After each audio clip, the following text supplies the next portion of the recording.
Mass TV news కి స్వాగతం. రోల్లా మండలం విఆర్ఓలు నాగరాజు రంగనాథ్ ఫుల్ గా మద్యం సేవించి అటుగా వెళ్తున్న ఒక మాజీ ప్రజా ప్రతినిధిని ఇష్టం వచ్చినట్లు బండబూతులు తిట్టారు. ప్రభుత్వ ఉద్యోగులమనే కనీస ఇంకిత జ్ఞానాన్ని మరచి ఆ విఆర్ఓలు వ్యవహరించిన తీరుపై తీవ్ర విమర్శలు వ్యక్తమవుతున్నాయి. విధి నిర్వహణలో మద్యం సేవించి జాతీయ రహదారిపై కూర్చుంటే లేవలేని స్థితిలో రెచ్చిపోయారంటే వీరిపై ఉన్నతాధికారుల పర్యవేక్షణ ఎలా ఉందో బట్టబయలైంది. విఆర్ఓలు తాగిన మైకంలో తురుతూ కళ్ళు పెద్దవిగా చేస్తూ రెచ్చిపోయారు. ఈ తతంగాన్ని స్థానికులు కొందరు వీడియోలు తీసి సోషల్ మీడియాలో పోస్ట్ చేశారు. సమాచారం తెలుసుకున్న రోళ్ల తహసీల్దార్ శేక్షా వలి విఆర్ఓలపై ఆగ్రహం వ్యక్తం చేశారు. వీరిద్దరిని పెనుగొండ ఆర్డీఓ కార్యాలయానికి సరెండర్ చేశారు.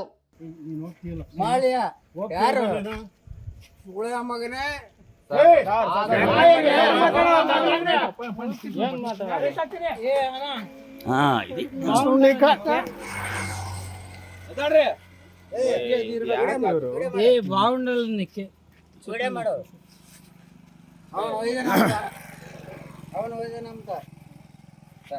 ಹೋಗ್ರಿ ಸರ್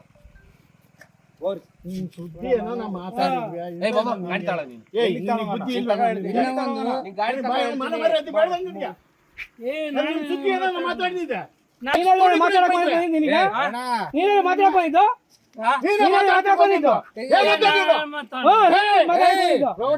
ಮಾತಾಡೋದು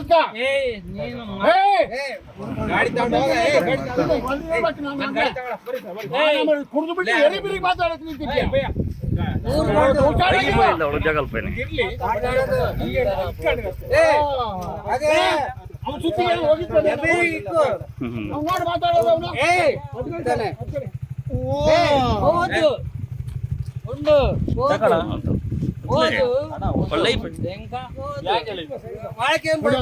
ಮಾತಾಡೋದ